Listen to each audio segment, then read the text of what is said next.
제15회 화성뱃놀이 축제가 5월 30일부터 6월 1일까지 화성 전곡항에서 펼쳐집니다.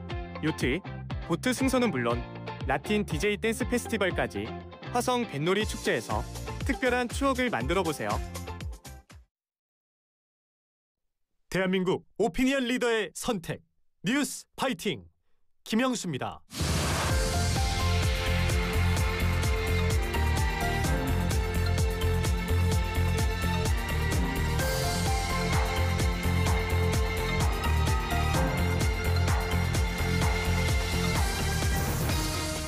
청취자 여러분 안녕하십니까? 5월 23일 금요일 아침입니다.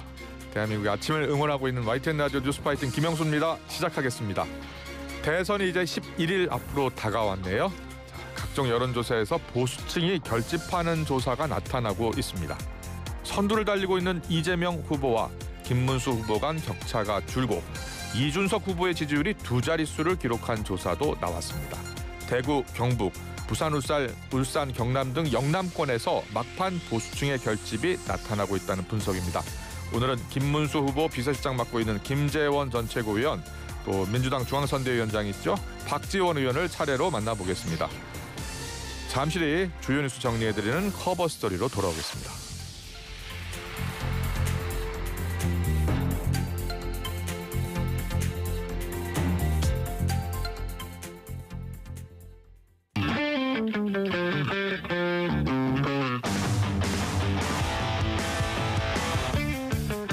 네, 뜨거운 이슈 시원하게 풀어드립니다. 오늘의 커버 스토리, 오늘도 특별히 이태현 아나운서 모셨습니다. 어서 오세요. 네, 안녕하세요. 이태현입니다. 네, 박상현 아나운서가 계속 감기로 목이 아파서 지금 출연을 못하고 있습니다. 네, 아마 기다리시는 분들이 많이 계실 것 같은데요. 네. 다음 주 월요일쯤이면 건강한 목소리로 다시 돌아오지 않을까 생각이 됩니다. 네, 청취자 여러분도 정말 건강 조심하셔야 될 것 같아요. 특히 네. 감기, 목감기가 심한가 봐요.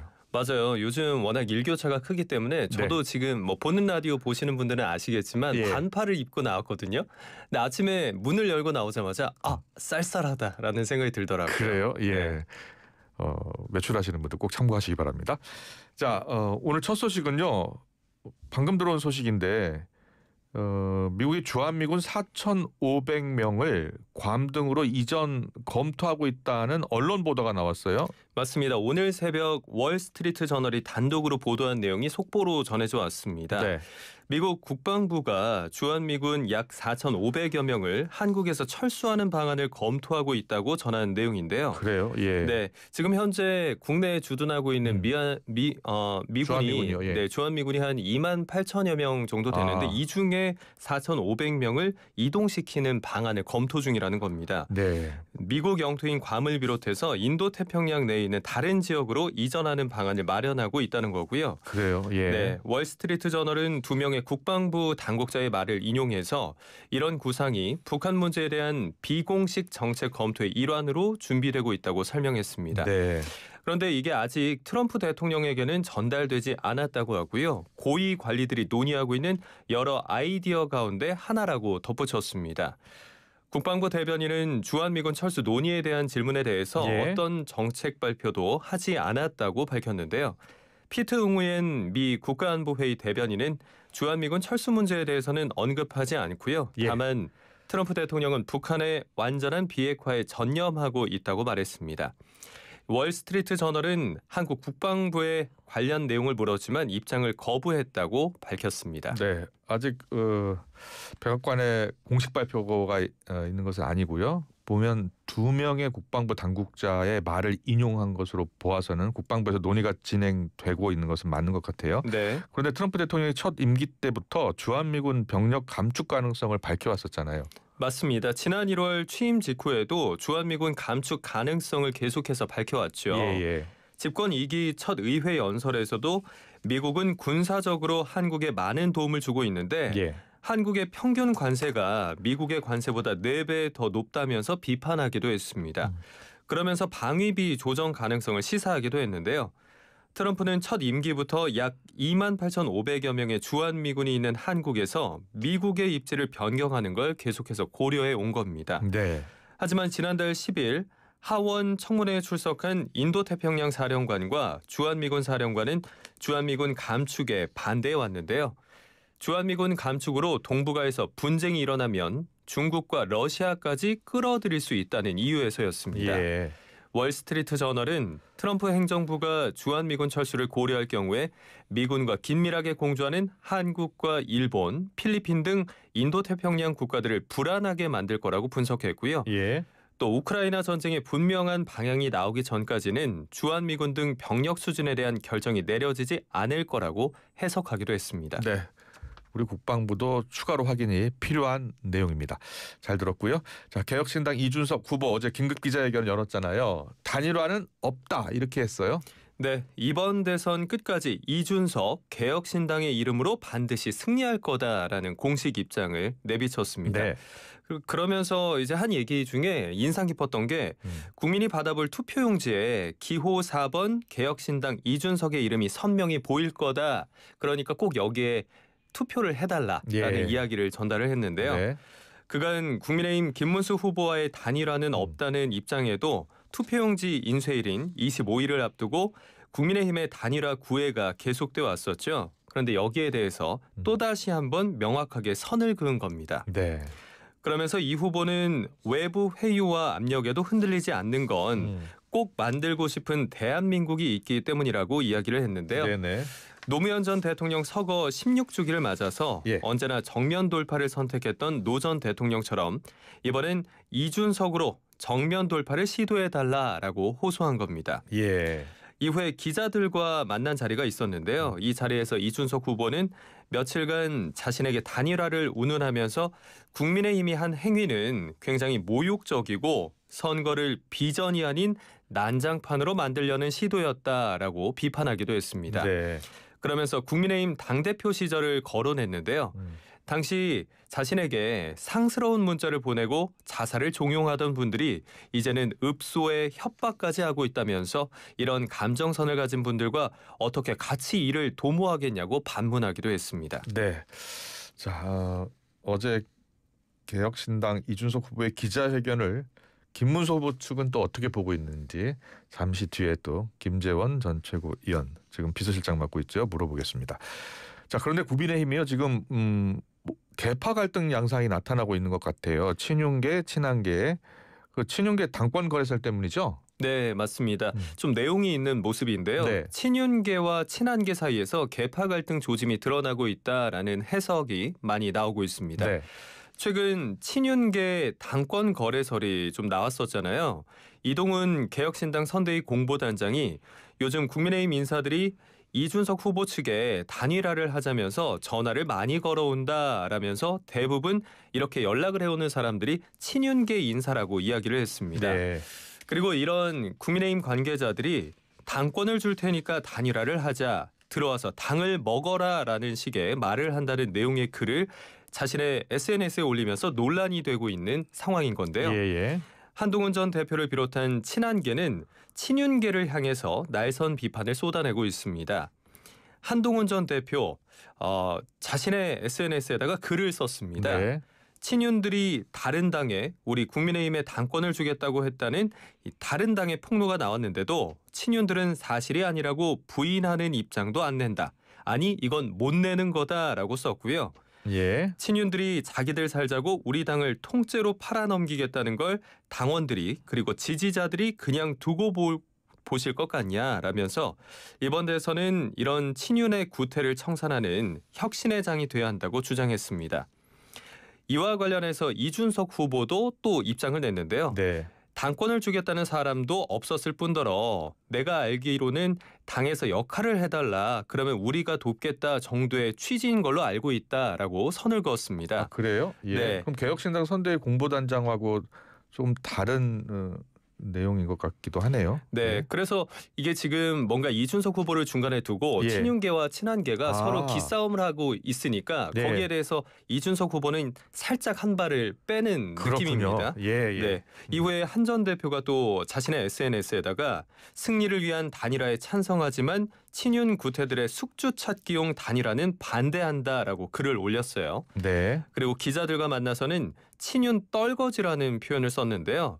친윤 떨거지에게 이렇게 말하고 싶다. 망하고 나서 당권이 무슨 소용인가라고 이야기했습니다.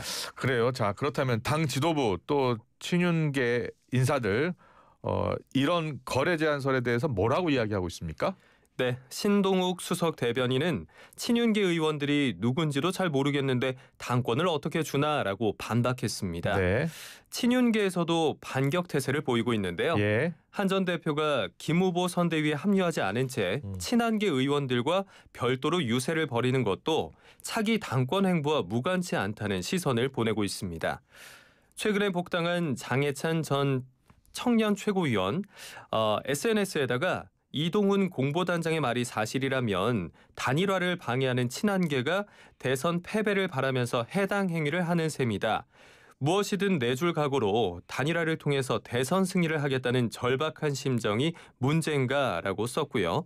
네. 또 그만큼 이재명을 막기 위해서 마지막까지 노력하겠다는 의지를 왜곡해서 지긋지긋한 계파 싸움으로 만든 장본인이 한동훈이다라면서 한 전 대표를 직격했습니다.